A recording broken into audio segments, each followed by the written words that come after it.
نحمده ونسلم ونصلي على رسوله الكريم أشهد أن لا إله إلا الله وحده لا شريك له وأشهد أن محمدا عبده ورسوله أما بعد فأعوذ بالله من الشيطان الرجيم بسم الله الرحمن الرحيم ولو أننا نزلنا عليهم الملائكة وكلمهم الموتى وحشرنا عليهم كل شيء قبلا ما كانوا ليؤمنوا إلا أن يشاء الله ولكن أكثرهم يجهلون۔ تمام تعریفات اللہ الرحمن کے لیے، درود اور سلام پیارے نبی جناب محمد الرسول اللہ صلی اللہ علیہ وسلم کی ذات کے لیے۔ اللہ رب العزت کی توفیق سے دورہ تفسیر قرآن کے حوالے سے کلاس کا ہم آغاز کرتے ہیں۔ آج بفضل اللہ تعالی ہم 8واں پارہ یہاں سے آغاز کریں گے، سورہ الانعام کی 111 نمبر آیت سے۔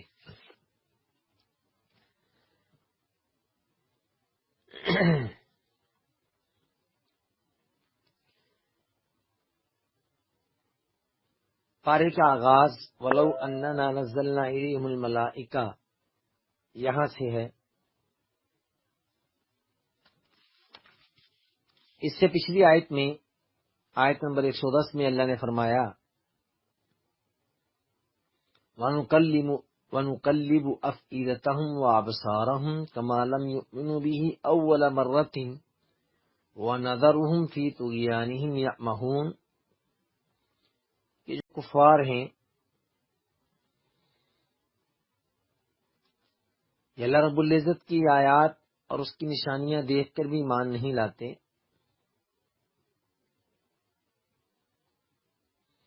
اور پھر یہ مزید نشانیوں کا مطالبہ کرتے ہیں۔ تو فرمایا یہاں اللہ رب العزت نے جو بات مختصر بھی کی، اس کی تفصیل نہ کی کہ اگر ہم ان کفار کے مطالبات کو پورا کر دیں، جیسے کہ فرشتوں کا نازل کرنا، وَكَلَّمَهُمُ الْمَوْتَى اور ان کے مرے ہوئے آباء و اجداد کا گفتگو کرنا، بلکہ اس سے بڑھ کر ہم ہر چیز گروہ در گروہ یا آمنے سامنے لا کر کھڑی بھی کر دیں، تبھی اللہ رب العزت فرما رہے ہیں ما كانوا ليؤمنوا الا ان يشاء اللہ، یہ تب بھی ایمان نہیں لائیں گے الا یہ کہ اللہ چاہے۔ یعنی ان کو بڑی سے بڑی نشانی بھی دکھا دی جائے جس کا یہ مطالبہ کرتے ہیں، تو یہ نشانیاں دیکھ کر بھی نہیں لائیں گے، بلکہ ان نشانیوں کو دیکھ کے کہیں گے یہ جادو کر دیا گیا ہے۔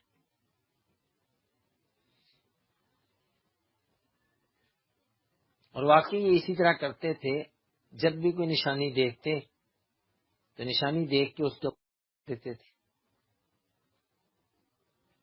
آپ اس میں اندازہ لگا لیں کہ شک قمر سے بڑھ کر اور کیا نشانی ہو سکتی ہے کہ چاند کو 2 ٹکڑے کر دیا اللہ رب العزت نے، ایمان یہ پھر بھی نہیں لے کر آئے۔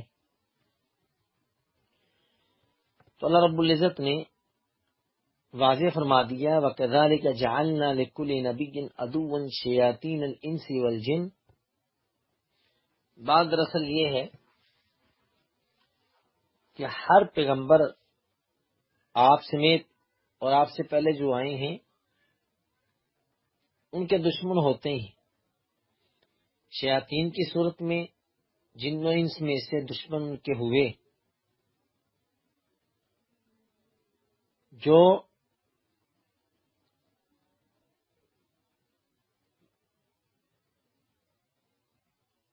باتیں ایک دوسرے کو سنایا کرتے تھے،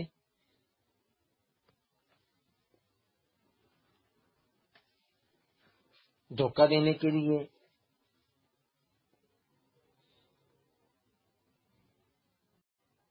اللہ رب العزت چاہے تو یہ کبھی بھی ایسی حرکت نہ کریں، لیکن ان کو چھوڑیے اور ان کے گھڑے ہوئے جھوٹوں کو بھی چھوڑ دیجیے۔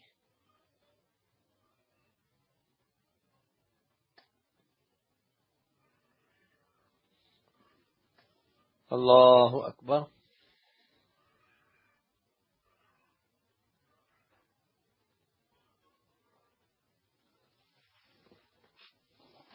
پھر آخر میں آیت نمبر 114 میں فرمایا،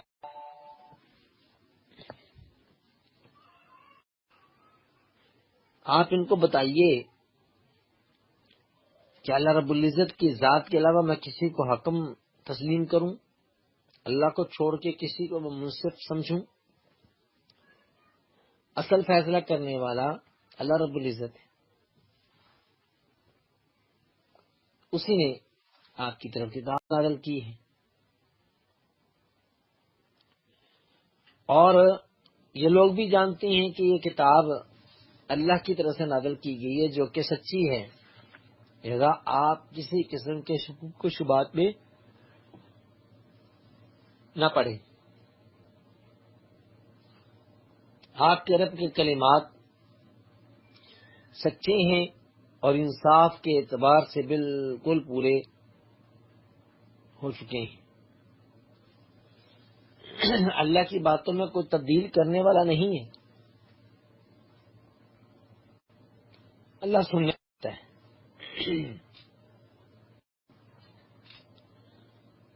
اب اگر کوئی شخص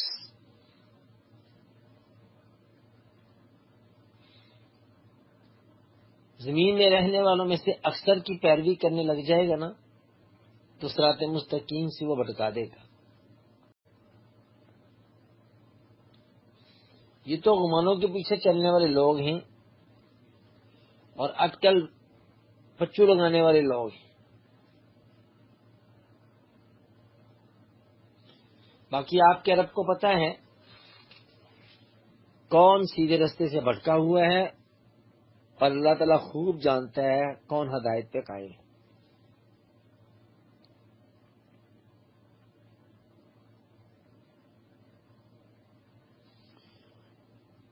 اس کے بعد اللہ رب العزت نے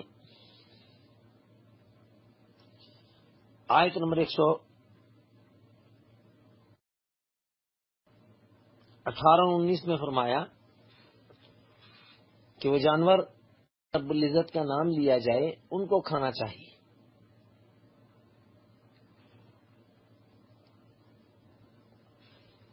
اور اللہ نے کھول کر بیان کر دیے ہیں کہ کون سے جانور حرام ہیں کون سے حلال ہیں۔ لہذا پاکیزہ کھائیں، حلال جانوروں پر اللہ کا نام لے کے انہیں استعمال میں لائیں، اور جو اس طرح نہیں کرتے تو وہ زیادتی کرنے والے ہیں، اللہ رب العزت زیادتی کرنے والوں کو جانتا ہے۔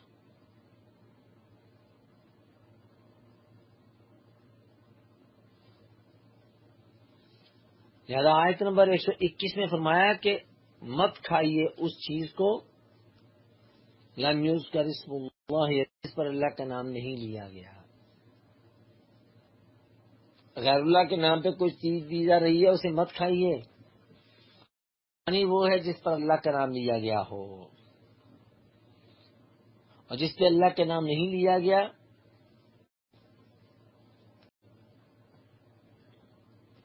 اسے استعمال میں مت لائیے،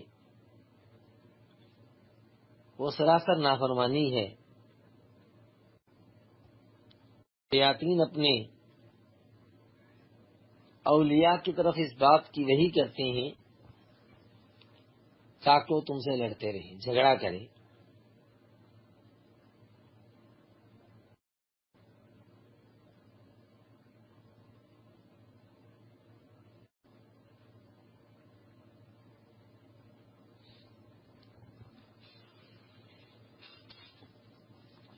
لہذا ان کی باتیں ماننی نہیں ہے۔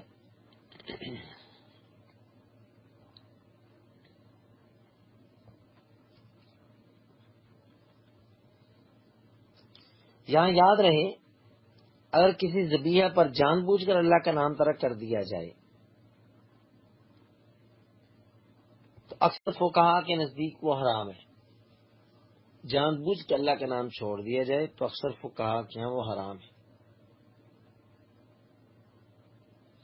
لیکن اگر مسلمان جانوروں کا ذبح کرتے وقت بسم اللہ واللہ اکبر بھول جائے تو اس کا کھانا جائز ہے. اگر بھول جائے تو، کیونکہ اللہ رب العزت نے امت محمدیہ کے نسیان اور خطا کو معاف کر دیا ہے.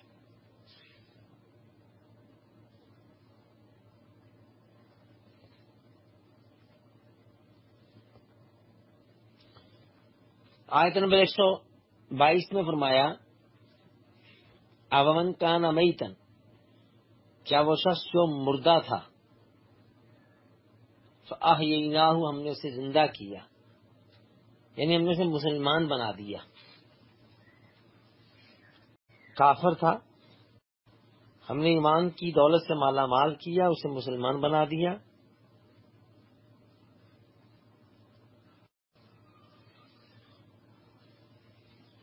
اوپر مردوں کا تذکرہ تھا، مردہ جانوروں کا تذکرہ تھا، تو یہاں اللہ رب العزت نے کافر پر وہی مثال بیان فرما دی کہ جب بندہ کافر ہوتا ہے تو کفر و شرک کے باعث سمجھے وہ مردہ ہے. جب اسے ایمان جیسی دولت سے مالا مال کیا جاتا ہے تو پھر وہ زندہ ہو جاتا ہے، روشنی اور راہ ہدایت کو پا لیتا ہے.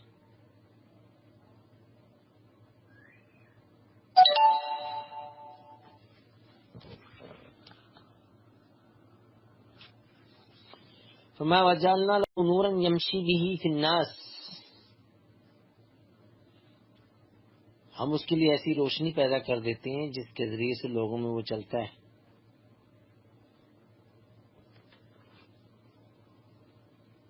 کمن مثلہ فی الظلمات لیس بخارج منها، اس شخص کی طرح،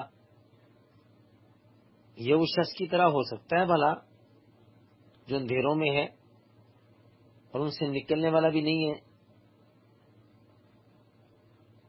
میں اسی طرح کافروں کے لیے ان کے اعمال اللہ نے مزین کر دیے ہیں، وہ اسی کے پیچھے چل رہے ہیں. اور اس طرح ہم نے ہر بستی میں سب سے بڑے اس کے مجرموں کو بنایا تاکہ وہ مکر و فریب کریں، یعنی بستیوں میں جو بڑے لوگ سرکردہ مجرم ہوتے ہیں.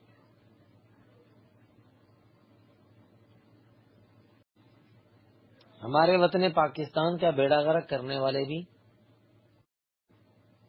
ملک میں بسنے والے بڑے بڑے لوگ ہیں. چہرے تبدیل ہوتے ہیں لیکن ملک کا بیڑا غرق کرنے والے ہیں.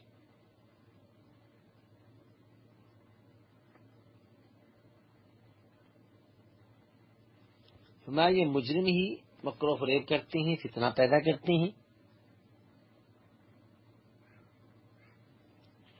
اور یہ سمجھتے ہیں کہ ہم کامیاب ہے. کامیاب نہیں ہے.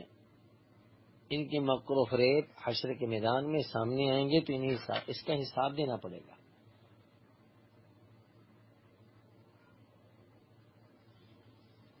پھر جب بھی پیغمبر کوئی نشانی لے کر آتا ہے ایمان ہی نہیں لاتے.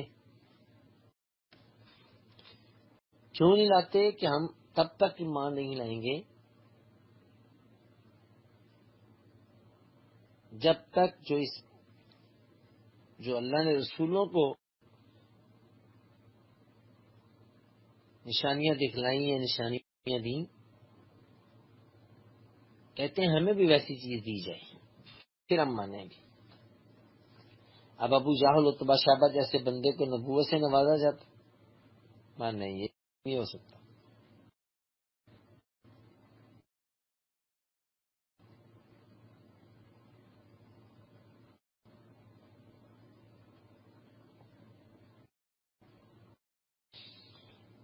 اللہ اکبر. اللہ رب العزت کو خوب پتا ہے کہ رسالت کا بار کس کو دینا ہے. اللہ عالم حیث یجعل رسالتہ،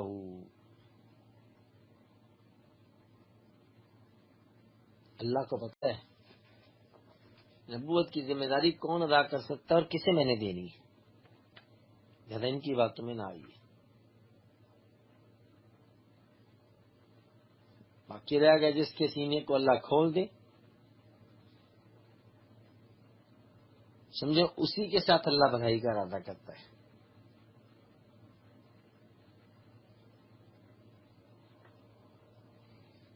من یرید ان یضلہ یجعل صدرہ ضیقا حرجا کانما یصعد فی السماء، جسے اللہ بھٹکانا چاہتا ہے تو اس کے سینے کو تنگ کر دیتا ہے.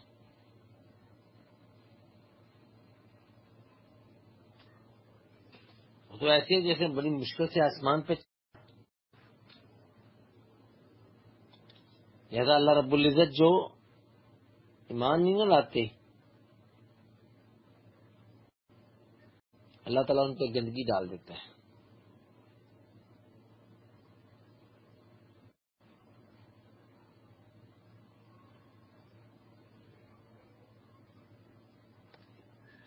باقی رہ گیا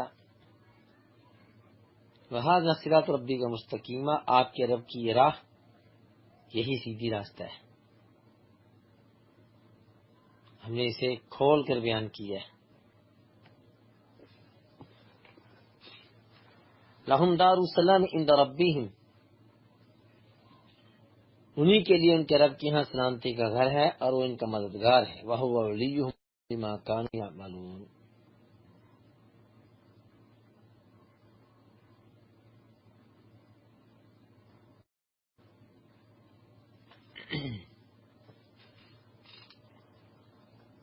پھر جس دن اللہ رب العزت ان سب کو اکٹھا کرے گا،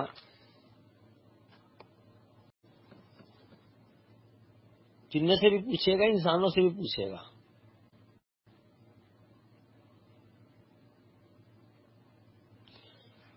ان کے پاس جواب جب کوئی نہیں ہوگا تو اللہ تعالیٰ کہے گا النار مثواکم خالدین فیہا، تمہارے لیے تو جہنم کی آگ ہے، اس میں ہمیشہ ہمیشہ رہنا ہے. ہاں جو ایمان لے آئیں گے وہ بچ جائیں گے. اسی طرح ہم بعض ظالموں کو بعض کا دوست بنا دیتے ہیں ان کے ان برے اعمال کی وجہ سے جو وہ کمایا کرتے تھے. پوچھا جائے گا ان سے، آیت نمبر 130 میں ہے، جنوں ان سے پوچھا جائے گا کیا تمہارے پاس تم میں سے رسول نہیں آئے تھے جو میری آیتوں کی تلاوت کرتے تھے، تمہیں اس دن کی ملاقات سے ڈراتے تھے؟ تب یہ اس بات کے اقرار کریں گے شہیدنا علی انفسنا، ہم گواہی دیتے ہیں اپنی جانوں کے لحاظ سے کہ آئے تھے، لیکن ہم نے ان کی بات نہ مانی، دنیا کی زندگی نے ان کو دھوکے میں ڈالے رکھا،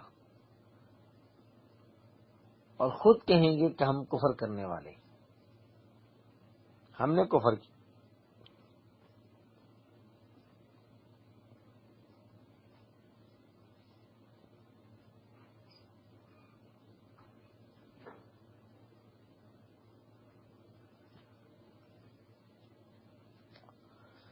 اللہ اکبر. اس لیے اللہ نے فرمایا اللہ رب العزت کا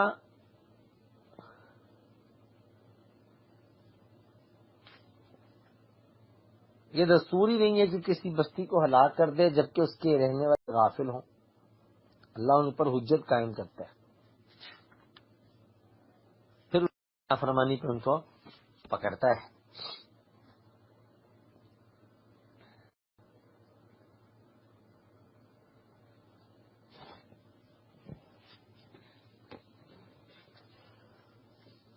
اللہ اکبر. اسی اللہ نے فرمایا آیت نمبر 135 میں کہ ان کو کہہ دیجئے کرو عمل جو تم نے کرنا ہے، میں بھی عمل کر رہا ہوں، پتہ چل جائے گا کہ آخرت کا گھر کس کے لیے ہے. ظالم کبھی فلاح نہیں پاتے، نہیں مانتے تو نہ مانو.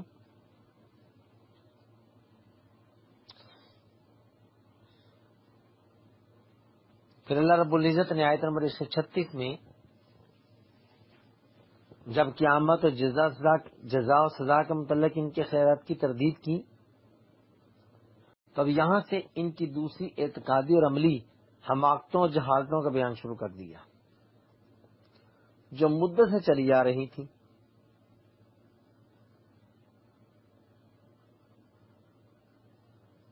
حضرت عبداللہ بن عباس رضی اللہ تعالیٰ عنہ فرمایا کرتے تھے، اگر تم عربوں کی جہالت معلوم کرنا چاہو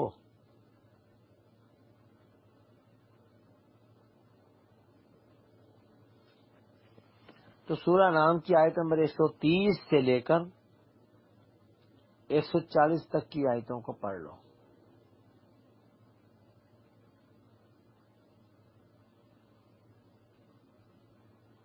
وہ کہ 130 سے 140 تک کی آیتیں پڑھ لو تو ان کی جہالت آپ کے سامنے آیا.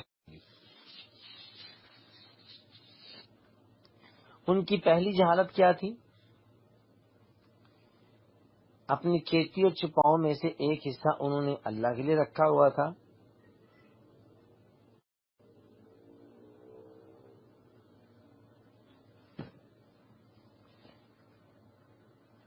مہمان نوازی، صلہ رحمی، اللہ کو خوش کرنے والے کاموں کے لیے مقرر کیا ہوا تھا، اور ایک حصہ اپنے کاموں کے لیے رکھا ہوا تھا، مشکل کشاؤں کے لیے رکھا ہوا تھا، کہانوں کے لیے رکھا ہوا تھا. اتنے ظالم تھے کہ اگر کہیں بتوں اور کہانوں کا حصہ کم پڑ جاتا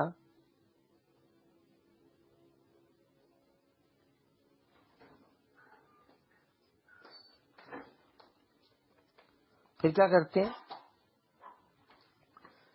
پھر وہ اللہ کے حصے میں سے بتوں کے لیے وقف کرتے تھے.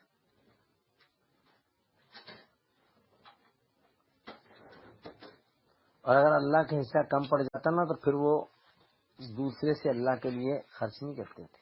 اتنے ظالم تھے.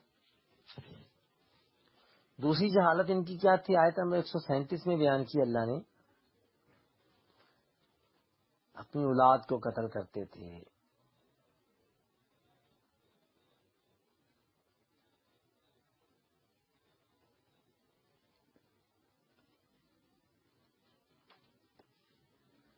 اولاد کو قتل کرتے تھے مفلسی کے ڈر سے. نمبر 2، بچیوں کو آر کا باعث سمجھتے تھے.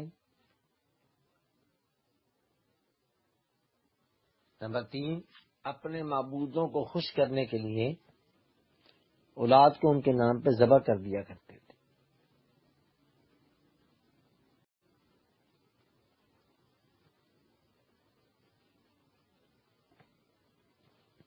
یہ ان کی حرکتیں تھیں. اور کیا کہا کرتے تھے؟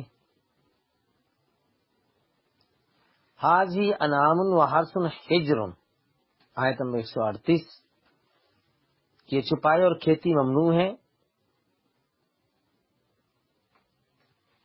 اس کو کوئی نہیں کھا سکتا مگر وہ جسے ہم چاہیں.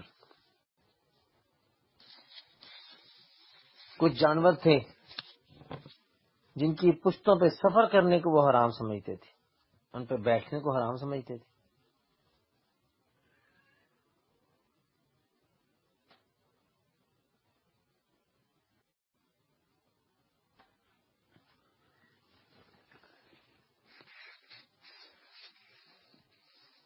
اللہ کا نام لیے بغیر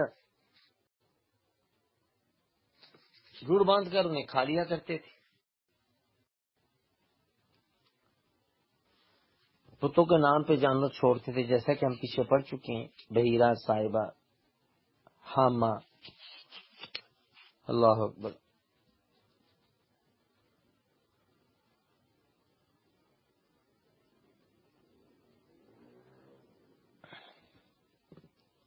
پھر 139 نمبر آیت میں وہ کیا کرتے تھے کہ ان کی بیوقوفی کی شکل یہ بھی تھی کہ جو جانور وہ اپنے بتوں کے نام پہ وقف کرتے تو ان میں سے بعض کے بارے میں ان کا نظریہ یہ تھا کہ ان کا دودھ اور ان کے پیٹ کے اندر سے پیدا ہونے والا بچہ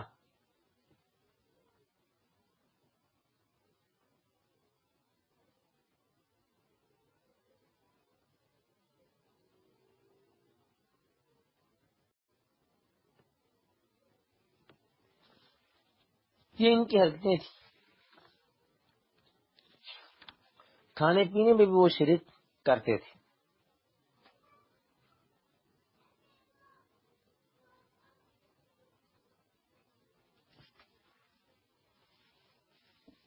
اس لیے اللہ رب العزت نے ان کی ان برائیوں کا تذکرہ کرنے کے بعد فرمایا ان ظالموں کو یہ نہیں پتا وَهُوَ الَّذِي أَنشَأَ جَنَّاتٍ مَّعْرُوشَاتٍ وَغَيْرَ مَعْرُوشَاتٍ. اللہ رب العزت تو وہ ذات ہے آیت نمبر 141 جس نے باغات پیدا کیے چھپروں پر چڑھائے ہوئے اور نہ چڑھائے ہوئے، جس کا انگور ہے اس کی بیلیں ہوتی ہیں اوپر چڑھائی جاتی ہیں.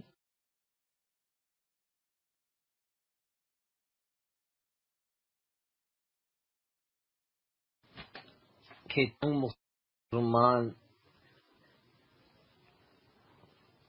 ملتے جلتے اور بغیر ملتے جلتے بھی ہیں. یہ ہے وہ اللہ جس نے اتنا کچھ پیدا کیا، کھاؤ اس میں سے جب وہ تیار ہو جائیں. وآتوا حقہ یوم حصادہ، جب تم کاٹتے ہو تو غربا مساکین میں حصہ ضرور نکالو.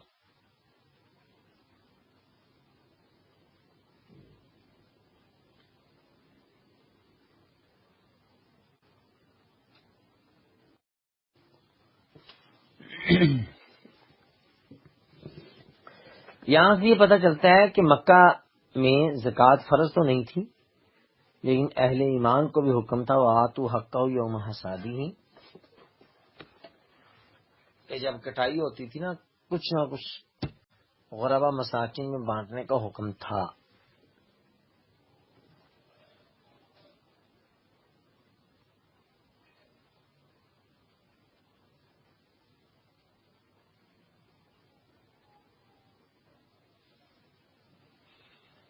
پھر فرمایا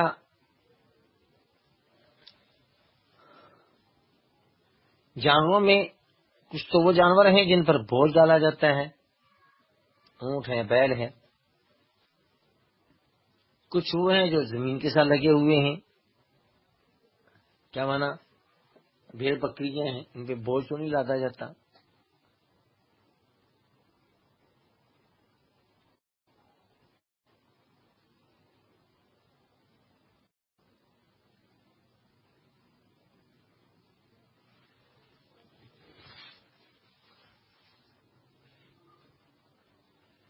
تو میں کلوا مما رزقکم اللہ، کھاؤ جو اللہ نے تمہیں رزق عطا کی ہے. شیطان کے نقشے قدم پہ مت چلو نا، وہ تمہارا کھلم کھلا دشمن ہے. پھر اللہ رب العزت نے جانوروں کی اقسام بیان کی. ثمانیۃ ازواج، 8 قسمیں ہیں. بھیڑ میں سے 2 نر مادہ، بکریوں میں بھی 2 ہے نر مادہ. کیا اس نے دونوں نر حرام کی ہیں یا دونوں مادہ حرام کی؟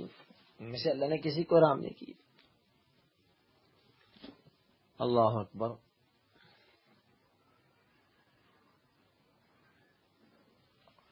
اس لیے فرمایا ذرا بتاؤ تو صحیح مجھے، اگر تمہارے پاس کوئی علم ہے، تم سچے ہو. اس طرح اونٹ ہیں، ان میں بھی نر مادہ ہے، گائے میں بھی نر مادہ ہے. بتاؤ اللہ نے ان دونوں میں سے نروں کو حرام قرار دیا ہے یا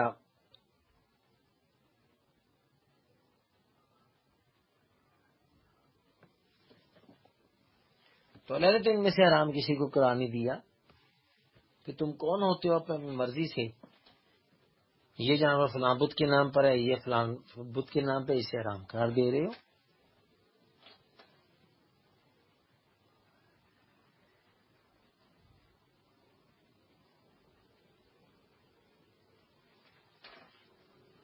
اللہ اکبر. میں کیا جب تم کو اللہ رب العزت نے اس بات کی وصیت کی تھی تم وہاں پر موجود تھے؟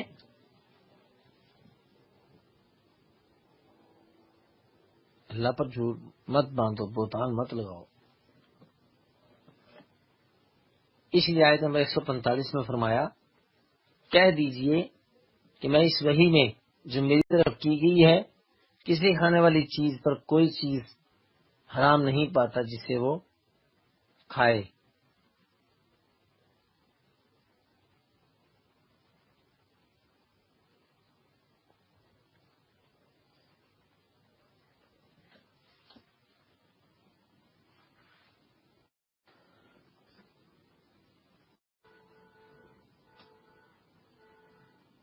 لہذا فرمایا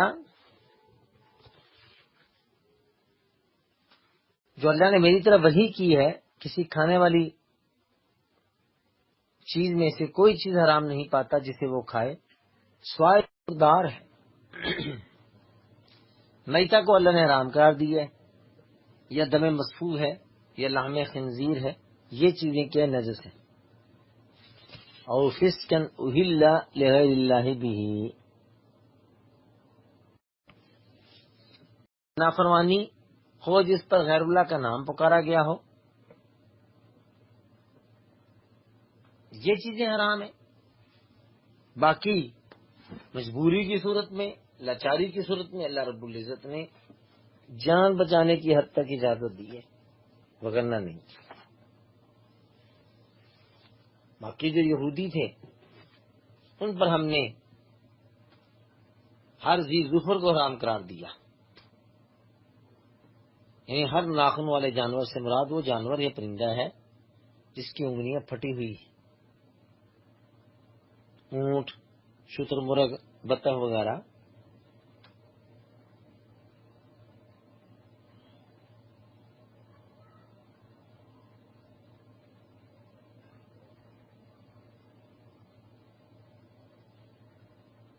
ان کی انگلیاں الگ الگ نہیں تھیں،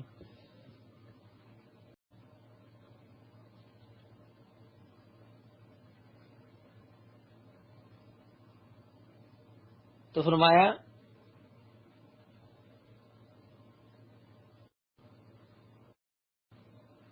صرف وہ پرندے حرام تھے یا جو جانور حلال، صرف وہ جانور حلال تھے جن کے پنجے کھلے ہوئے تھے،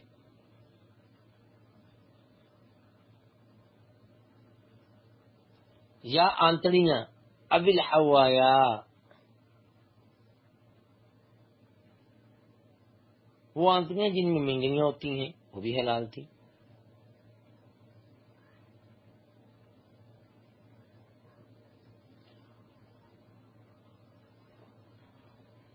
پھر چربی اللہ رب العزت نے ان پر حرام کر دی یہودیوں پر، اللہ یہ کہ وہ چربی جو ان کی پشتوں رگوں کے ساتھ جڑی ہوتی تھی وہ حلال تھی، یا ہڈیوں کے ساتھ جو جڑی ہوتی تھی.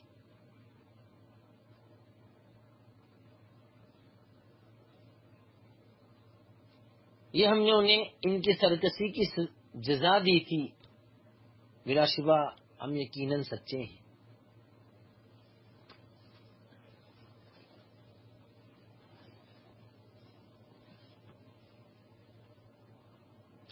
پھر مشرکین کی ایک بہت بری عادت تھی، اس کی طرف اللہ نے اشارہ فرمایا آیت نمبر 148 میں. یہ ظالم اتنے تھے، کہتے تھے اگر اللہ تعالیٰ چاہتا تو ہم شرک نہ کرتے، نہ ہمارے باپ دادا شرک کرتے، نہ ہم کسی چیز کو حرام قرار دیتے اگر اللہ تعالیٰ چاہتا. تو اللہ تعالیٰ کہاں چاہتا ہے کہ جس چیز کو میں نے حلال قرار دیا اس سے بندہ حرام قرار دے؟ یہ الزام لگا رہے ہیں اللہ تعالیٰ کی ذات پر.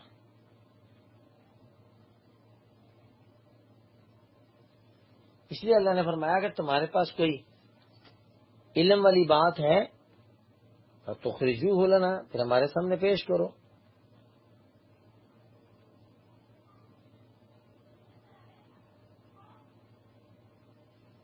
تو یہ شرک اور مجرمانہ روش پر قائم رہنے کی دلیل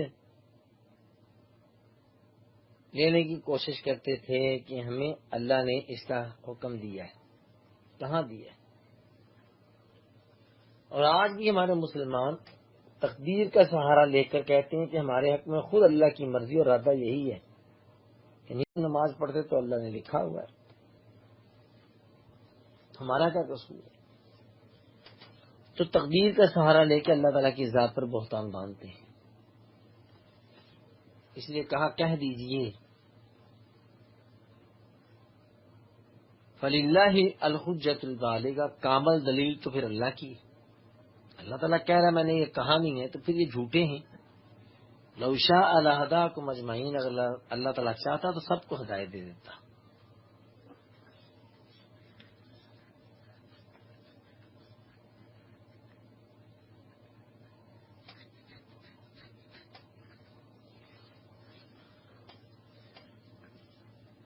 اس کے بعد آیت نمبر 151 میں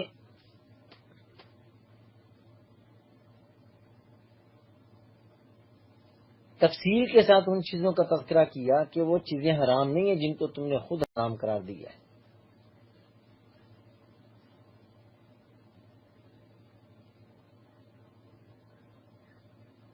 بلکہ حرام صرف وہی ہیں جن کو اللہ نے حرام قرار دیا ہے۔ وہ کیا ہے؟ جو چیزیں اللہ نے حرام قرار دی ہیں ان میں نمبر 1 کیا ہے؟ اللہ تشرکوا بہ شیئا۔ لہذا اور میں تمہیں پڑھ کے سناؤں کہ اللہ نے کن چیزوں کو برا قرار دیا ہے کہ تم اللہ کے ساتھ کسی کو شریک نہ ٹھہراؤ، تم شرک کرتے ہو۔ وبالوالدین احسانا، ماں باپ کے ساتھ حسن سلوک سے پیش آؤ۔ اولاد کو ناحق طور پہ قتل مت کرو بھوک اور افلاس کی وجہ سے، ہم تمہیں بھی رزق دیتے ہیں ان کو بھی دیتے ہیں۔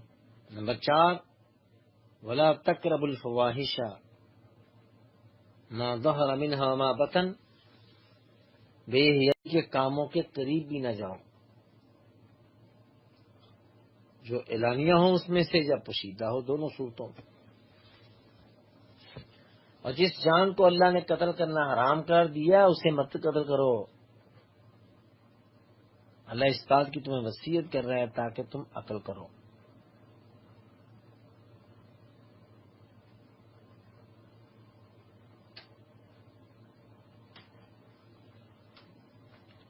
پھر فرمایا نمبر 6 یتیم،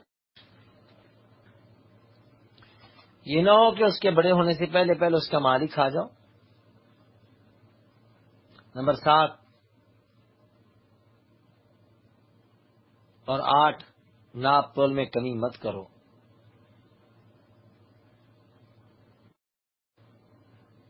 نمبر 9 جب بھی بات کرو تو عدل والی بات کرو۔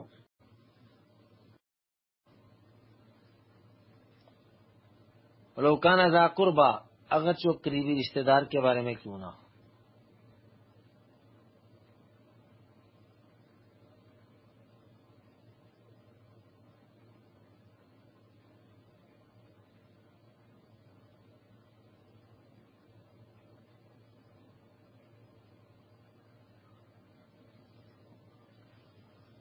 اور اللہ تعالیٰ کے ساتھ کیے ہوئے عہدوں کو پورا کرو۔ ذالکم وصاکم بہ لعلکم تذکرون، یہ ہے وہ وصیتیں جو اللہ نے تم کو کی، اس پر عمل کیوں نہیں کرتے؟ اس لیے فرمایا کہ آپ کہہ دیجئے وَأَنَّ هَذَا صِرَاطِي مُسْتَقِيمًا، یہ ہے میرا سیدھا راستہ، اس کی پیروی کرو۔ وَلَا تَتَّبِعُوا السُّبُلَ، دوسرے رستوں پہ مت چلو، فَتَفَرَّقَ بِكُمْ عَنْ سَبِيلِهِ، اگر دوسرے راہوں پہ چلو گے تو اللہ رب العزت کے راستے سے بھٹک جاؤ گے۔ اسی کی تمہیں اللہ وصیت کر رہا ہے، نصیحت کر رہا ہے، لعلکم تتقون، شاید کہ تم بچ جاؤ، پرہیزگاری اختیار کر لو۔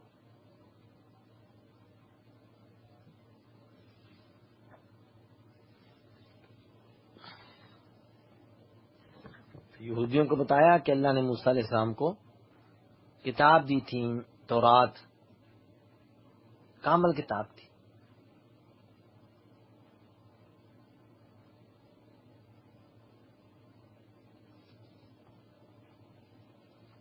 ہم نے موسیٰ علیہ السلام کو کتاب دی ہے، اس میں ہر چیز موجود ہے، ہدایت اور رحمت کا باعث. ایمان لاؤ تو صحیح. اور یہ کتاب جو ہم نے نازل کی ہے یہ بھی برکتوں والی ہے، اس کی پیروی کرو، اس کے اوپر چلو. اللہ سے ڈرو تاکہ تم پر رحم کیا جائے.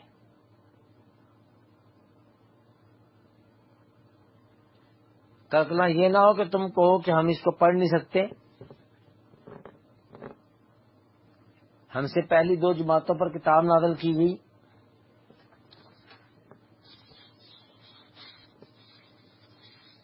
ہم اس کے پڑھنے پڑھانے سے بے خبر تھے. ایسی باتیں نہ کرنا. اب تو ہم نے تمہیں کتاب دی ہے، محمد رسول اللہ علیہ وسلم کو کتاب دی ہے جو تمہیں میں سے پیغمبر بن کر آئے ہیں، اس پر عمل کرو.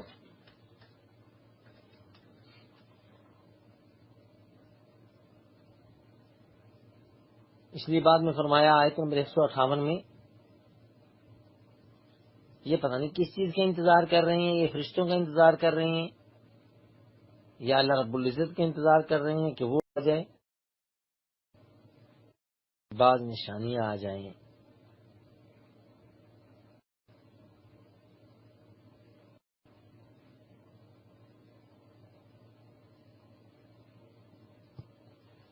اللہ اکبر.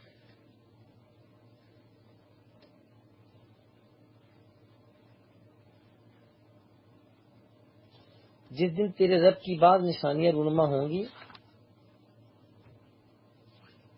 مثلا سورج کا مغرب سے طلوع ہونا،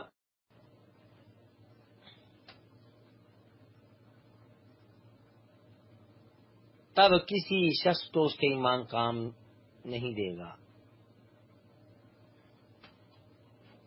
کرنا انتظار تو کر لو. پھر فرمایا بے شک وہ لوگ جنہوں نے اپنے دین کو جدا جدا کر لیا، آیت نمبر 159،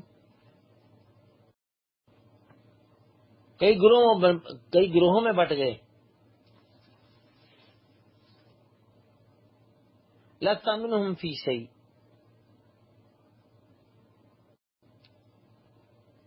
آپ ان میں سے کسی پہ بھی نہیں ہیں. ان کا معاملہ اللہ کے سپرد، جو وہ کرتے ہیں اللہ اس کی ان کو خبر دے گا. باقی رہ گیا جو کہ نیکی کرے گا اسے 10 گنا اس کا صلہ ملے گا، برائی کرے گا تو اس کو برائی کے برابر ہی بدلہ دیا جائے گا اور ان پر ظلم نہیں کیا جائے گا.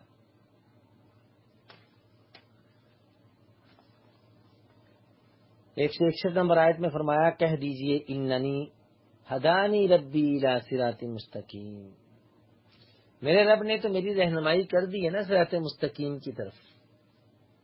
میں تو صراط مستقیم پہ گامزن ہوں، اس پہ چلنے والا ہوں. اور جو صراط مستقیم اللہ نے مجھے دیا ہے، دینن قیم ملت ابراہیم حنیفہ، جو مضبوط دین ہے، ابراہیم علیہ السلام کی ملت ہے، جو ایک طرف ہو کر رہنے والے. وما کان من المشرکین، ابراہیم مشرکوں میں سے نہیں تھے.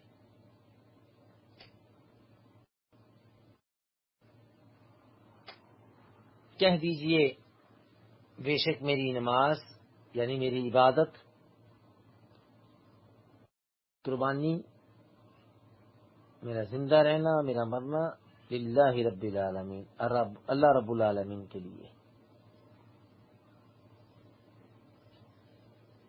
جس کا کوئی ساجی نہیں ہے، کوئی شریک نہیں ہے. مجھے اسی بات کا حکم دیا گیا ہے اور میں سب سے پہلے مسلمان ہوتا ہوں.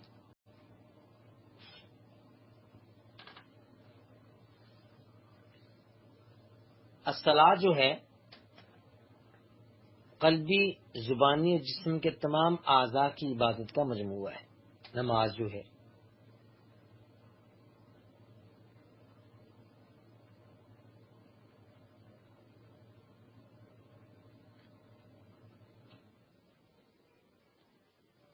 پھر فرمایا کہہ دیجئے کہ اللہ رب العزت کے علاوہ میں کسی کو رب تلاش کر لوں؟ اللہ کو چھوڑ کے میں کسی کو رب کیسے بنا سکتا ہوں؟ وہ ہر چیز کا رب ہے.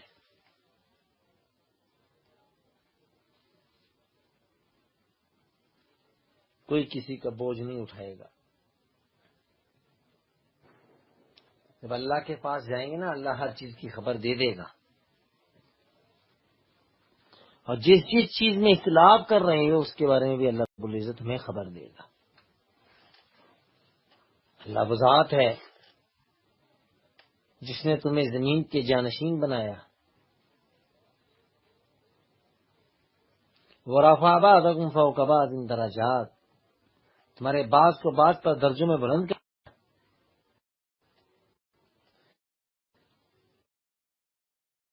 تاکہ وہ تمہاری آزمائش کرے. عقاب، بے شک تیرا رب بہت جلد سزا دینے والا ہے. وَإِنَّهُ لَغَفُورٌ رَحِيمٌ، اور وہ بخشنے والا مہربان ہے.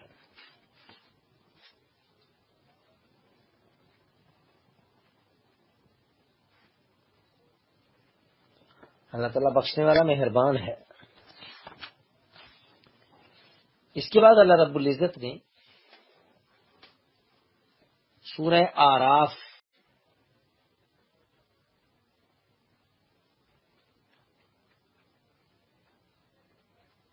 اس کا آغاز کیا. یہ سورت مکہ میں نازل ہوئی.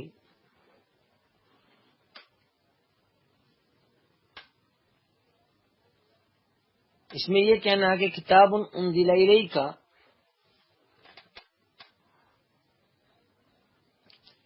یہ کتاب ہے جو نازل کی گئی آپ کی طرف.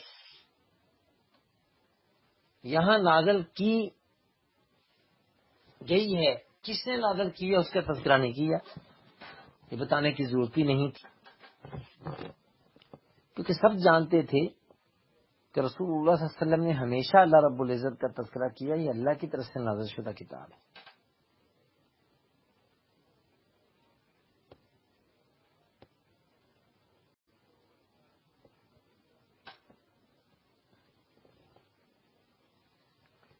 اللہ اکبر. اور وہ بھی جانتے تھے کہ پیغمبر سچا ہے، لہذا جو آپ کی طرف کتاب نازل کی گئی ہے اسے لیجئے، اپنے دل میں کسی قسم کا کوئی حرج محسوس نہ کریں. آپ کا کام بستی والوں کو ڈرانا ہے، اور یہ نصیحت کا باعث ہے ایمان والوں کے لیے. جو اللہ نے نصیحت نازل کی ہے میں اس کی پیروی کرنی ہے. اس کے علاوہ کسی بڑے سے بڑے کی پیروی نہیں کرنی.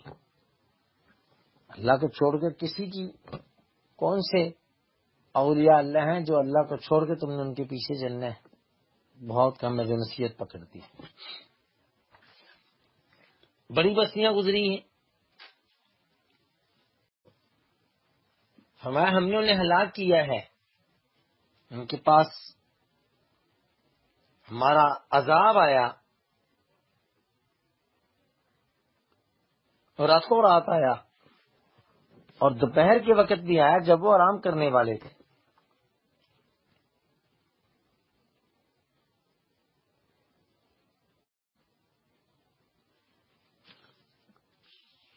ہم تو ان سے بھی پوچھیں گے جن کی طرف ان کو بھیجا گیا تھا، اور رسولوں سے بھی سوال کیا جائے گا.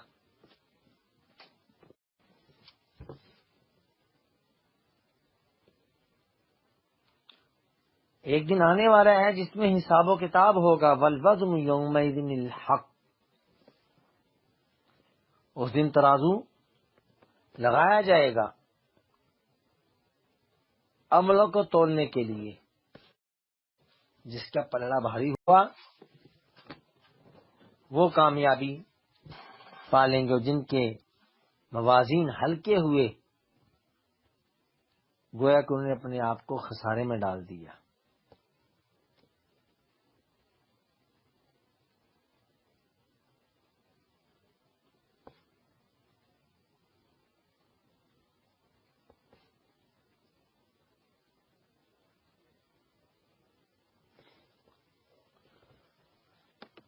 اللہ اکبر.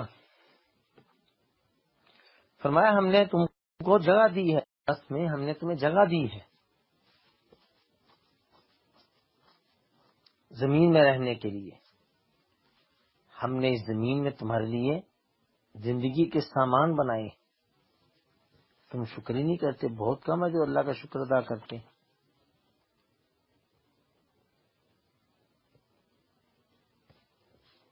پھر اللہ رب العزت نے فرمایا ہم نے تم کو پیدا کیا، ہم نے تمہیں صورتیں دی. ہم نے پھر فرشتوں سے کہا کہ آدم کو سجدہ کرو. اس کے علاوہ سب نے سجدہ کیا. اللہ نے پوچھا تمہیں کس چیز نے روکا کہ تو سجدہ کرے؟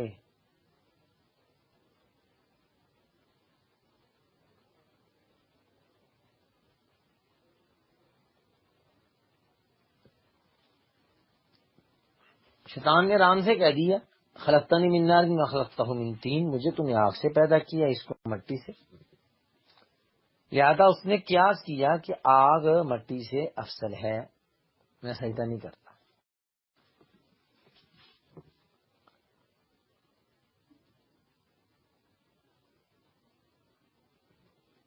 حالانکہ مٹی آگ سے بہتر ہے.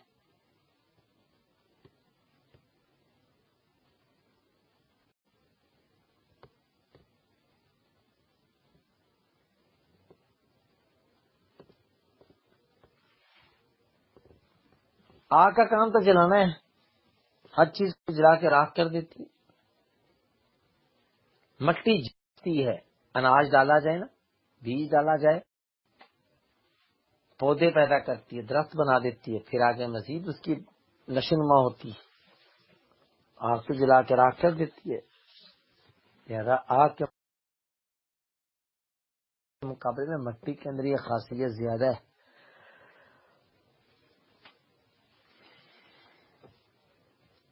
اللہ رب العزت نے اس کے تکبر کی بنا پہ اسے رندہ درگاہ کر دیا لوگوں میں سے.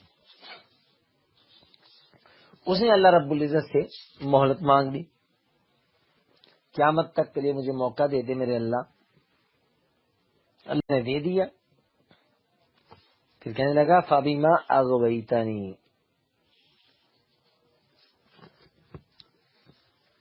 کہنے لگا پھر تو نے مجھے گمراہ کر دیا ہے. کیا مانا کہ جب تو نے مجھے اپنی رحمت سے نا امید کر دیا ہے، دھتکار دیا ہے، اب اس کا صلہ کیا ہے کہ میں تیرے صراط مستقیم پہ بیٹھ جاؤں گا. ہمیں یقین ہی نہیں ہوتا کہ ہمارے صراط مستقیم پہ بیٹھا ہوا ہے. تو میں ان کے سامنے سے آؤں گا، ان کے پیچھے سے آؤں گا، دائیں بائیں سے آؤں گا. اے اللہ تو ان میں سے بہت سارے لوگوں کو شکر گزار نہیں پائے گا.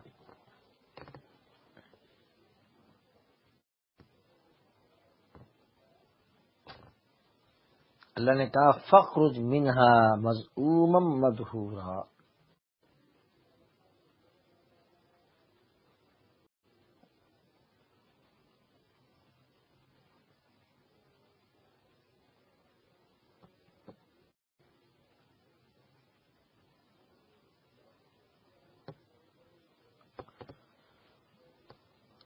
پھر اللہ رب العزت نے اس کے بعد دو ٹوک کہہ دیا جو تیری پیروی کرے گا، تیرے پیچھے چلے گا تو سمیت اس کو جہنم میں ڈال دیا جائے گا. آدم علیہ الصلوۃ والسلام کو اور ان کی بیوی کو اللہ نے جنت میں ٹھہرایا اور منع کیا کہ اس درخت کے قریب نہیں جانا. لیکن شیطان نے وسوسہ پیدا کیا. مقصد کیا تھا؟ دیکھیے اس نے کتنا غصہ نکالا. اس کا بنیادی مقصد یہ تھا معغور عنہما من سوآتہما، کہ انہیں ننگا کر دے، ان کا لباس اتروا دے.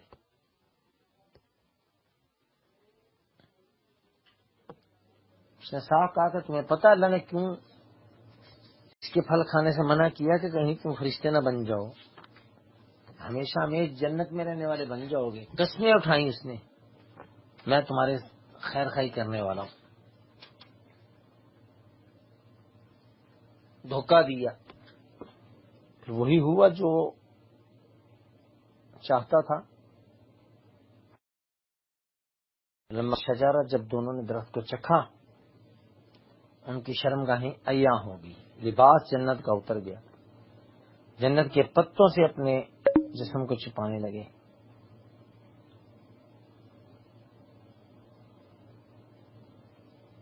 پھر اللہ نے کہا کہ میں نے تمہیں منع نہیں کیا تھا، بتایا بھی تھا ان شیطان لکم عدو مبین، تمہارا شیطان کھلم کھلا دشمن. تو مانے ہی نہیں، اس کی باتوں میں آگے. تو پھر اللہ رب العزت نے دعا سکھائی،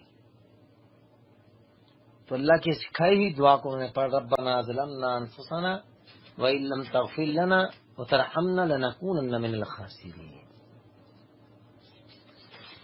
پھر اللہ نے زمین کی طرف بھیج دیا، اب تمہارے بعض کے دشمن ہیں، تمہارے لیے یہیں پر ٹھہرنا ہے وقت مقررہ تک، اسی میں زندگی گزارو گے، اسی میں مرو گے، اسی سے تم دوبارہ نکالے جاؤ گے.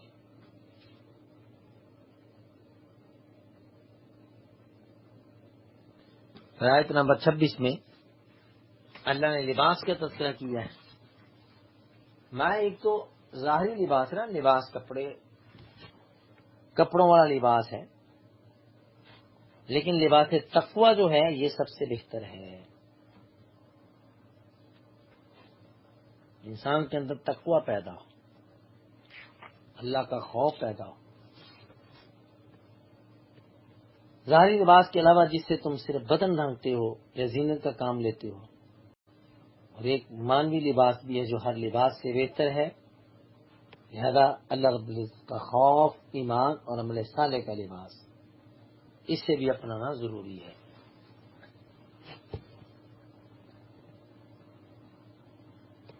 لیکن اس کا یہ معنی قطعاً نہیں ہے کہ جو پیر فقیر لباس پہن کے صوفی بن جاتے ہیں، وہ کہتے ہیں جی لباس تقوی سے مراد کیا ہے؟ موٹے کپڑے پہن کے غاروں میں زندگی بسر کرنا. بالکل جھوٹ، اس کا معنی نہیں ہے. انبیاء، سلف صالحین جن کی پرہیزگاری بے مثال تھی، عمدہ لباس پہنا کرتے تھے، صاف ستھرے رہتے تھے، وسعت کے باوجود سادہ لباس پہنتے تھے. نبی صلی اللہ علیہ وسلم زینے پہنا کرتے تھے جنگ کے لیے.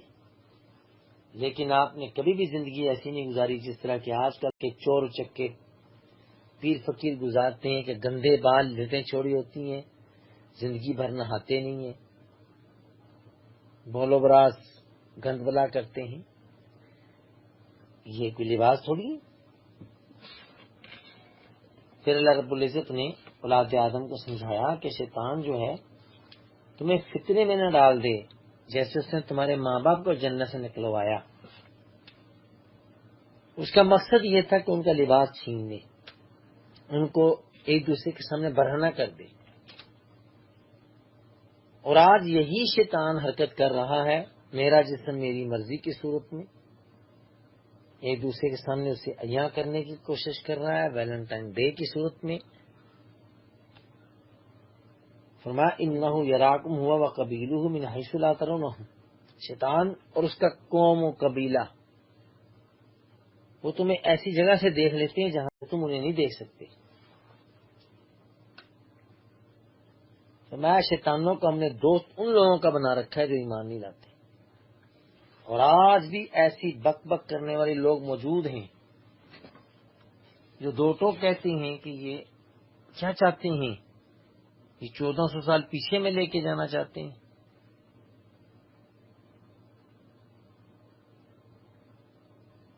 وہ شریعت کا مذاق اڑاتے نظر آتے ہیں. کہتے ہیں وہ مجلس ہی کیا جس میں رقص و سرور نہ ہو، گانا بجانا حلال ہے یا حرام نہیں ہے. ایسی ایسی باتیں کرتے ہیں.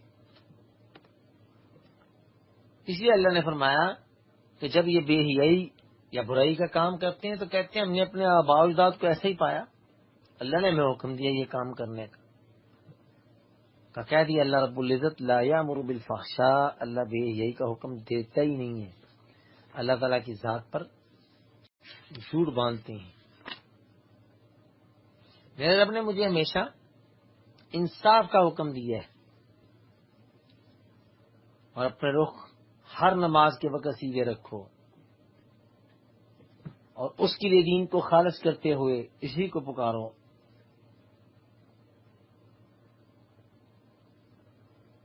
جس طرح اس نے تمہاری ابتدا کی اسی طرح تم دوبارہ پیدا ہو جاؤ گی۔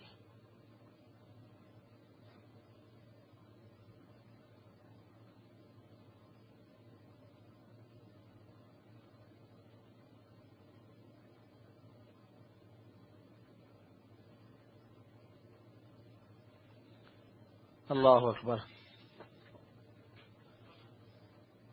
اس کے بعد آیت نمبر 31 میں فرمایا بنی آدم خذوا زینتکم عند کل مسجد۔ زینت سے مراد بھی لباس ہے۔ طواف، نماز میں پردے کی چیزوں کو چھپانا فرض ہے۔ مرد کے لیے کمر سے گھٹنوں تک، عورت کے لیے چہرہ اور ہاتھوں کے سوا سارا بدن باریک کپڑا پہننا مناسب نہیں جس سے بدن اور بال نظر آئیں۔ جمعہ کے دن خاص طور پر غسل، خوشبو، بہترین لباس پہننے کا حکم دیا۔ زمانہ جاہلیت میں عورت بیت اللہ کا ننگے ہو کے طواف کرتی تھی اور کہتی تھی کہ کون مجھے طواف کے لیے کپڑا دے گا۔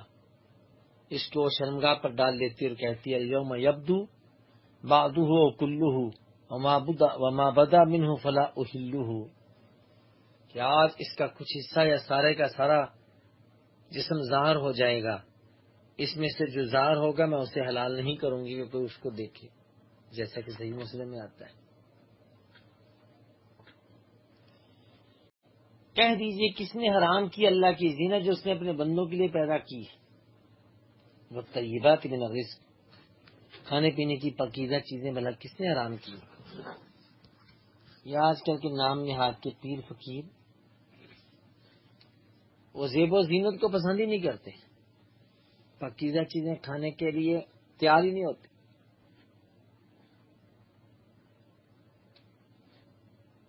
اللہ نے فرمایا میں نے تو حرام نہیں کی یہ چیزیں۔ جو چیزیں اللہ نے حرام کی ہیں وہ کیا ہیں؟ وہ کیا ہیں؟ انما حرم ربی الفواحش ما ظہر منها وما بطن والاسم والبغی بغیر الحق۔ اللہ نے تو بے حیائی کے کاموں کو حرام قرار دیا ہے، وہ اعلانیہ ہوں یا مخفی ہوں۔ گناہ کی باتوں کو حرام قرار دیا ہے، سرکشی کو حرام قرار دیا ہے، اللہ کے ساتھ شرک کرنے کو حرام قرار دیا ہے، اور اس بات کو برا جاننا کہ تم اللہ کی ذات پر وہ بات مت کہو جس کو تم جانتے نہیں۔ تو گویا کہ جو چیزیں اللہ نے حرام قرار دی ہیں ان کو چھوڑنے کے لیے تیار نہیں ہیں، اور جو چیزیں اللہ نے حلال قرار دی ہیں ان کو حرام کر دیتے ہیں۔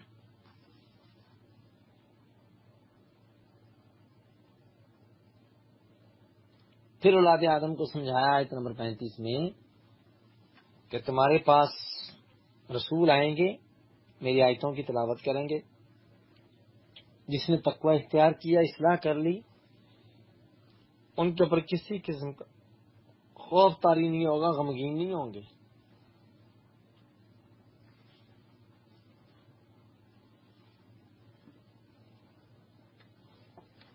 لیکن وہ لوگ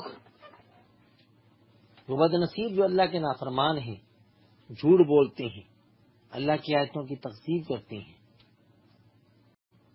آیت نمبر 37 میں فرمایا ایسے لوگوں کے پاس جب ہمارے فرشتے ان کی روح قبض کرنے کے لیے آتے ہیں نا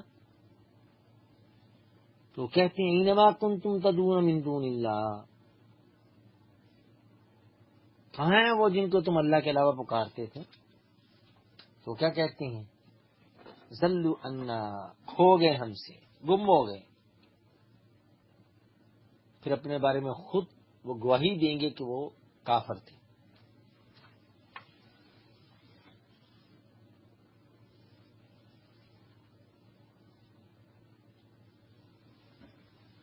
پھر اللہ رب العزت ایسے لوگوں کو جہنم میں ڈالے گا تو پھر یہ کہیں گے اللہ جنہوں نے ہمیں گمراہ کیا نا ان کو دوہرا عذاب دینا، انہوں نے ہمیں بھٹکا دیا تھا، ہم ان کے پیچھے چلتے رہے۔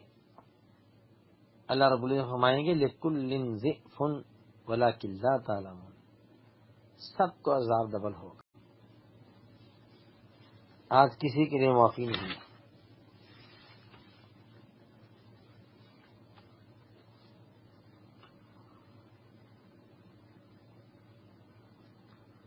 اس لیے اللہ نے فرمایا آیت نمبر 40 میں وہ لوگ جنہوں نے ہماری آیتوں کی تکذیب کی اور تکبر کیا، ان کے لیے آسمان کے دروازے نہیں کھولے جاتے، رحمت کے دروازے نہیں کھولے جائیں گے، نہ وہ جنت میں داخل ہوں گے، حتی یلج الجمل فی سم الخیاط، سوئی کے نکے میں اگر اونٹ داخل ہو جائے تو پھر ممکن ہے، گویا کہ سوئی کے نکے میں اونٹ داخل نہیں ہو سکتا، بعینی اسی طریقے سے یہ جہنم میں ڈالے جائیں گے، انہیں جنت میں داخل نہیں کیا جائے گا۔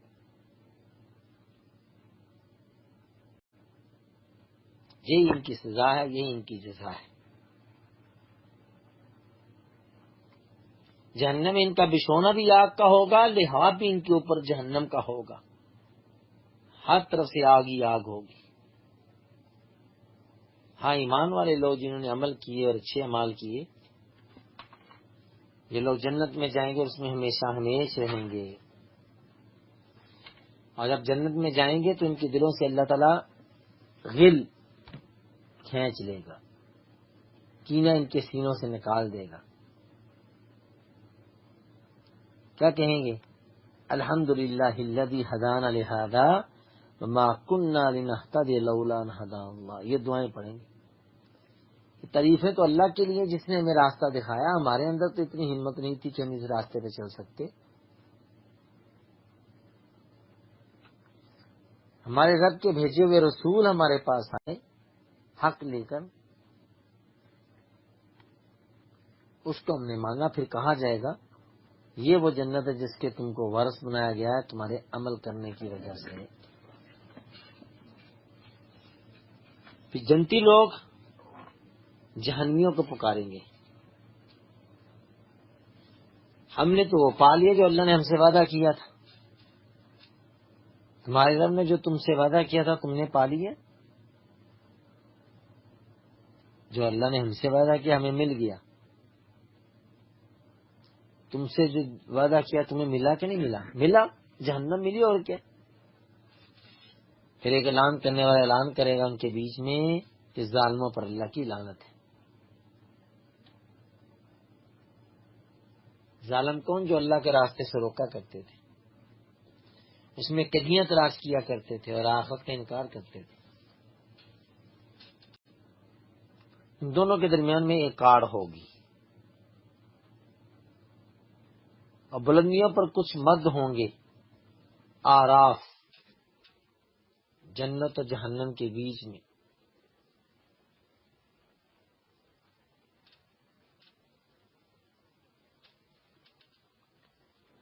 ان کے چہروں سے لوگ پہچان لیے جائیں گے، وہ جنتیوں کو سلام کہیں گے، لیکن یہ لوگ آراف پر جو ہوں گے یہ وہ لوگ ہوں گے جن کی نیکیاں اور برائیاں برابر برابر ہوں گی۔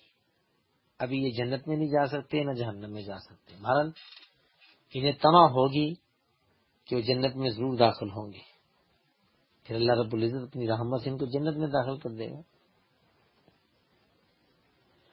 جب ان کی نگاہیں آگ والوں کی طرف پھیری جائیں گی تو کہیں گے اللہ ہمیں ظالم قوم میں نہ کرنا۔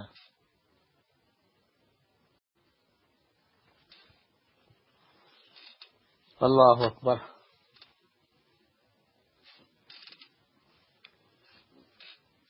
پھر آیت نمبر 50 میں فرمایا جہنمی لوگ جنتی لوگوں کو پکاریں گے کہ ہمیں پانی پلا دو، ہمارے اوپر پانی ڈالو، مر گئے ہم، اور جو اللہ نے تمہیں رزق دے رکھا اس میں سے کچھ ہمیں بھی دے دو۔ تو پھر وہ کہیں گے ان اللہ حرمہم علی الکافرین، نہ پانی نہ رزق یہ تمہیں نہیں دے سکتے، اللہ نے کافروں پر حرام قرار دیا ہے۔ کون سے کافر؟ اتخذوا دینہم لہوا ولعبا، جنہوں نے اللہ کے دین کو، اپنے دین کو کھیل تماشا بنا رکھا تھا، دنیا کی زندگی نے ان کو دھوکہ دیا۔ فرمایا آج جس طرح وہ ہمیں بھول گئے تھے یا آج کے دن کی ملاقات کو بھول گئے تھے، اس طرح ہم انہیں بھلا دیں گے۔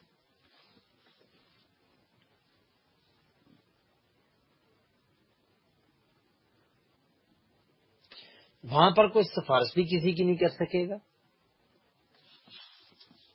لیکن وہ تمنا کریں گے کہ ہمیں دنیا میں دوبارہ بھیجا جائے، ہم وہ کام کریں گے جو اب نہیں کر کے آئے۔ اب دنیا میں جانا تو محال ہے،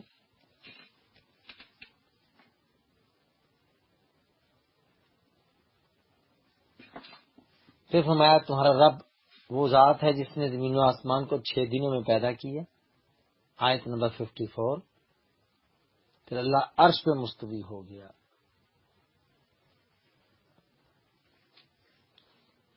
یغشی اللیل النہار،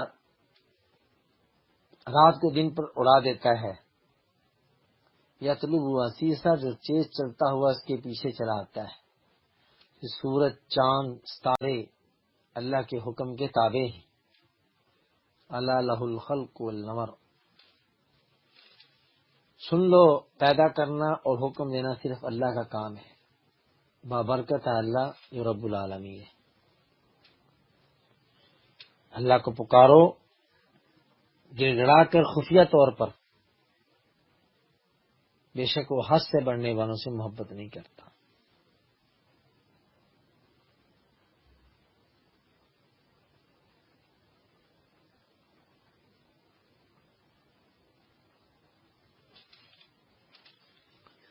اللہ اکبر۔ زمین کی اصلاح کے بعد اس میں فساد برپا کرنے کی کوشش نہ کرو،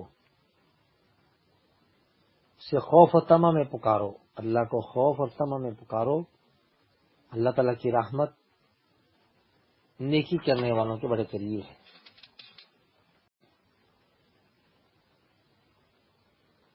یہ فرمایا اللہ وہ ذات ہے جو ہواؤں کو بھیجتا ہے اپنے آگے رحمت کی بشارت دیتے ہوئے۔ ہوائیں چلتی ہیں نا تو بارش کی امید ہوتی ہے، ٹھنڈی ہوائیں، پھر بھاری بھرکم بادل آتے ہیں، اللہ ان بادلوں کو اس علاقے میں لے جاتا ہے جو بنجر ہو چکا ہوتا ہے، پھر پانی برساتا ہے، پھر پھل پیدا ہوتے ہیں۔ فرمایا اس طریقے سے ہم بارش نازل کرتے ہیں، اسی طرح نخرج الموتى، مرے ہوئے لوگوں کو ہم زندہ کریں گے، لعلکم تذکرون، تاکہ تم نصیحت حاصل کر لو۔ اور جو شہر پاکیزہ ہے اس کی کھیتی اس کے رب کے حکم سے نکلتی ہے۔ بلد طیب، یہی مثال مومن اور کافر اور منافق کے دل کی ہے۔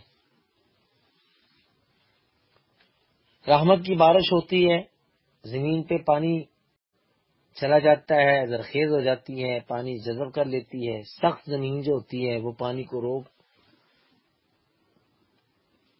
زمین کے کچھ سخت حصے ہیں جو پانی کو روک لیتے ہیں، دوسروں کو فائدہ ہوتا ہے، جس طرح کہ حدیث میں آتا ہے، بخاری کی روایت میں۔ پھر تیسرا، زمین کا ایسا حصہ بھی ہوتا ہے جو چٹیل میدان کی طرح ہوتا ہے، نہ پانی رکتا ہے نہ سبزہ ہوتا ہے، پانی ضائع ہو جاتا ہے۔ تو پاکیزہ زمینیں جو ہیں وہ اپنی انگوریاں اللہ کے حکم سے اگاتی ہیں، اور جو زمین خراب ہو چکی ہوتی ہے لا یخرج الا نقدا، ناقص کے علاوہ کچھ پیدا نہیں کرتی۔ اسی طرح ہم آیتیں بیان کرتے ہیں قوم کے لیے جو شکر بجا لاتی ہے۔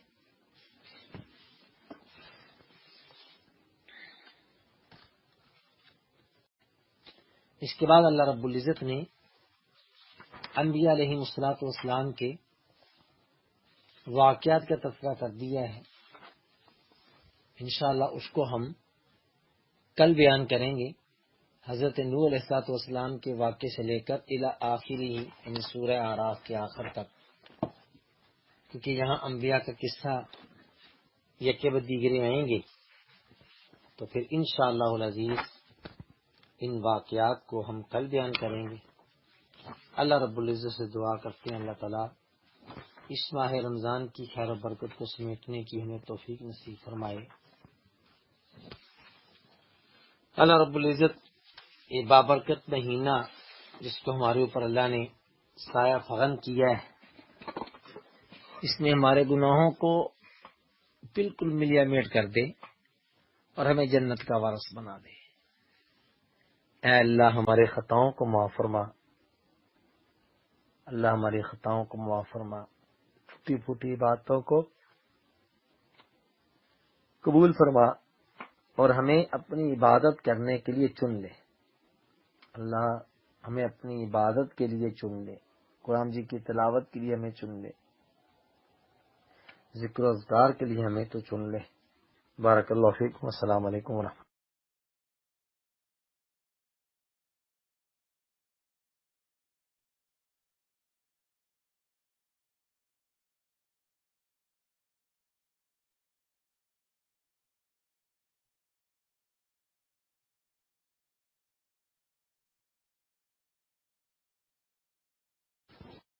السلام علیکم ورحمۃ اللہ وبرکاتہ۔ جی سسٹر، ہمیں مشتبہ سوال کر لیں آپ۔ السلام علیکم ورحمۃ اللہ۔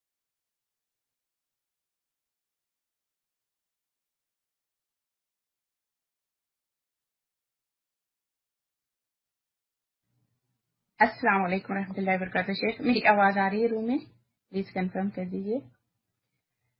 شیخ میرا یہ سوال ہے کہ کسی نے چند روز پہلے میرے والد کو، ہم یہاں امریکہ اور کینیڈا میں بچے ہیں تو آپ کو پتا ہے، تو انہوں نے، کسی نے میرے والد کو یہ کہا ہے کہ غیر اللہ کا نام لیا ہوا حلال ہے، اور نہیں معاف کیجیے، اللہ کے نام سے جو ذبح کیا وہ حلال ہے، اور جو بغیر کوئی اور کسی اور کا نام لیے بغیر بھی جو جھٹکے سے جانور مشین میں ذبح کیا جاتا ہے وہ بھی حلال ہے، تو کیا یہ صحیح ہے؟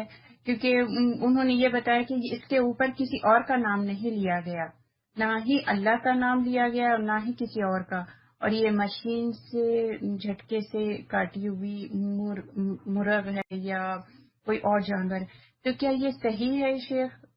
مجھے اس میں تھوڑا سا آپ کی رہنمائی کی ضرورت ہے۔ جزاکم اللہ خیرا کثیرا۔ السلام علیکم و رحمۃ اللہ۔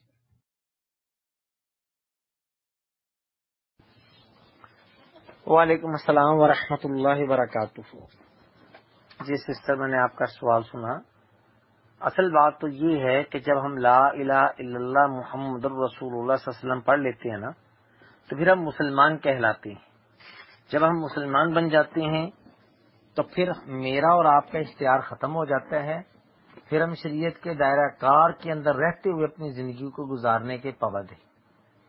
اب ہم نے پاکیزہ رزق کھانا ہے تو پاکیزہ رزق اللہ نے پیدا اس کو کھائیں گے، لیکن جانوروں میں سے جانور جو حلال ہیں ان کو ذبح کرنے کا طریقہ بھی رسول اللہ صلی اللہ علیہ وسلم نے بتایا ہے۔ رسول اللہ صلی اللہ علیہ وسلم نے ذبح کرنے کا طریقہ بھی بتایا ہے کہ چھری تیز ہو، جانور کو بسم اللہ واللہ پر کہہ کے ذبح کیا جائے، اس کی گردن کو مت توڑا جائے، اسے اذیت مت پہنچائی جائے۔ فرمایا جب تم میں سے کوئی جانور کو ذبح کرے وَلْيُرِحْ ذَبِیحَتَهُ، اپنے ذبیحہ کو راحت پہنچائے۔ یہ جو جھٹکے سے جانوروں کو ذبح کیا جاتا ہے، یا اس کے منکر کو توڑ دیا جاتا ہے، یا کرنٹ لگا کے اسے ختم کیا جاتا ہے،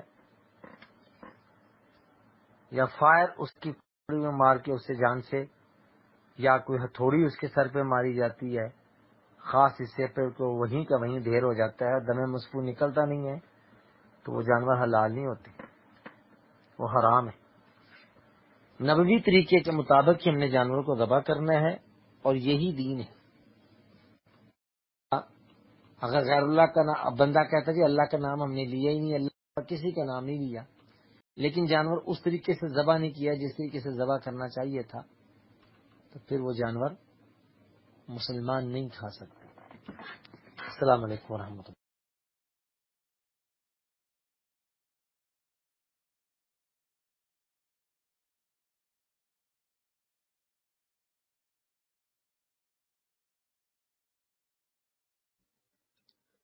جی السلام علیکم ورحمۃ اللہ وبرکاتہ۔ جزاک اللہ خیر شیخ صاحب۔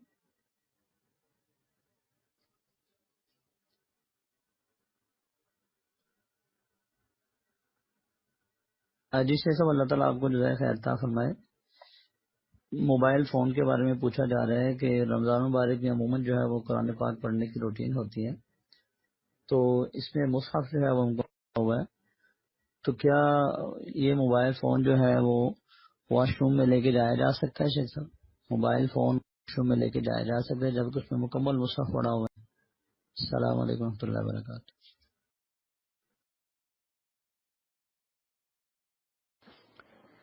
وعلیکم السلام ورحمۃ اللہ وبرکاتہ۔ جی بالکل کوئی حرج نہیں ہے، لے کے جایا جا سکتا ہے، اس کے کوئی تعلق نہیں ہے، لے کے جایا جا سکتا ہے۔ حافظ قرآن، یہ تو موبائل کے اندر قرآن مجید ہے نا، حافظ قرآن کے سینے میں قرآن مجید موجود ہے۔ وہ حافظ قرآن کہاں جا کے بولو براز کرے؟ جہاں جائے گا اس کے سینے میں قرآن موجود ہے، وہ تو بےچارہ پھنس گیا پھر۔ تو حافظ قرآن تو کہیں بھی چھوٹا بڑا پیشاب نہیں کر سکتا کیونکہ اس کے سینے میں قرآن موجود ہے۔ تو یہ ایسی کوئی باتیں نہیں ہیں، اسے لے کے جایا جا سکتا ہے۔ السلام علیکم ورحمۃ اللہ۔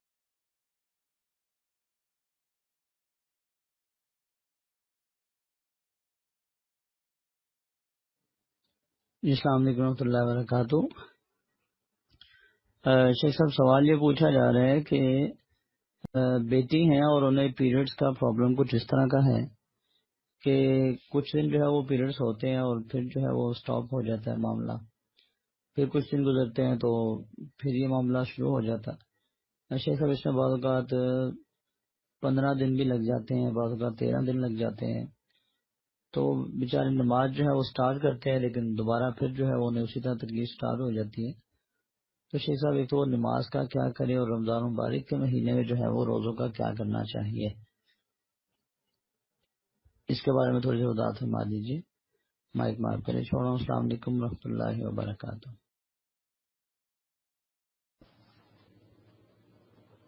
وعلیکم السلام ورحمۃ اللہ وبرکاتہ۔ دیکھیں جی، اللہ رب العزت نے حضرت حوا کی بیٹیوں پر پابندیاں لگا رکھی، وہ اس کی پابند ہے۔ بس اوقات مسلمان بہن و بیٹی اس کی روٹین خراب ہو جاتی ہے، جس کی بنا پہ یہ مسائل پیدا ہوتے ہیں، تو اس کے لیے علامتیں موجود ہیں۔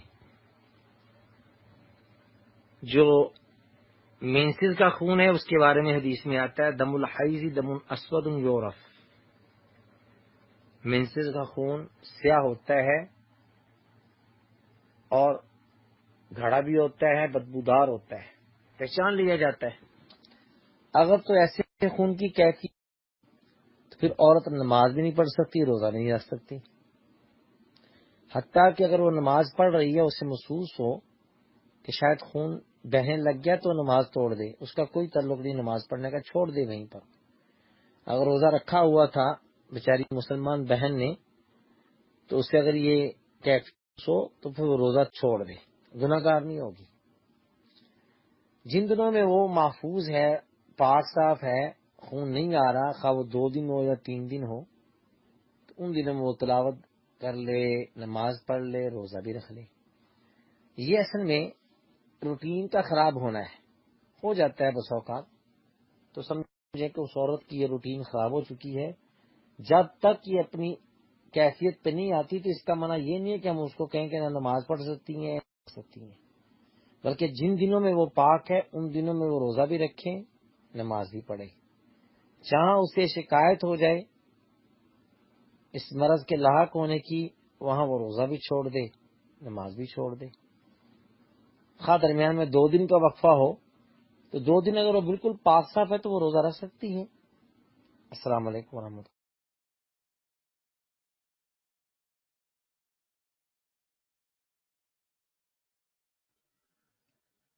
السلام علیکم ورحمۃ اللہ وبرکاتہ۔ جزاک اللہ خیر شیخ صاحب۔ شیخ صاحب یہ پوچھا جا رہا ہے کہ کسی جگہ تعاون کیا جاتا ہے افطاری کی مد میں، لوگ وہاں پہ جو ہے افطاری کرتے ہیں، لیکن ساتھ شکایت یہ ہے کہ کچھ لوگ ایسے بھی ہوتے ہیں جن کا روزہ نہیں بھی ہوتا۔ تو شیخ صاحب افطاری تو دی جا رہی ہے کہ روزے دار افطاری کریں اور انہیں جو ہے اس کا ثواب ملے، تو بیچ میں جو ایسے لوگ بھی شامل ہو جاتے ہیں چوری چھپے کہ جن کا روزہ نہیں ہوتا، اس حوالے سے پھر بعض اوقات تشویش اور پریشانی کا اظہار کیا جاتا ہے کہ ہمارا جو ثواب جو ہے وہ ضائع ہو جاتا ہے۔ تو شیخ صاحب اس بارے میں سائل کو کیا کرنا چاہیے؟ مائک میں آپ کے لیے شو۔ السلام علیکم و رحمۃ اللہ وبرکاتہ۔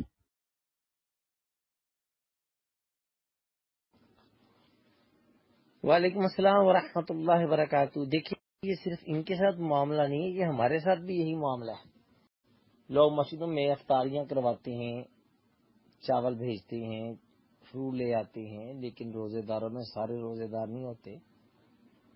کچھ ایسے بھی ہوتے ہیں جن نے روزہ رکھا نہیں ہوتا اور جان بوجھ کے نہیں رکھا ہوتا، کوئی عذر نہیں ہوتا ان کے پاس، لیکن جیت ہے. اب روزے دار نے جو روزہ افطار کروانے کے لیے کھانا شانا دیا وہ تو اس کو اجر مل جائے گا. یہی نہیں، اسی طرح جب بنی اسرائیل میں ایک آدمی نے صدقہ کرنا تھا، رات کے وقت چھپ چھپا کے صدقہ کیا تو ایک چور کے ہاتھ لگ گیا.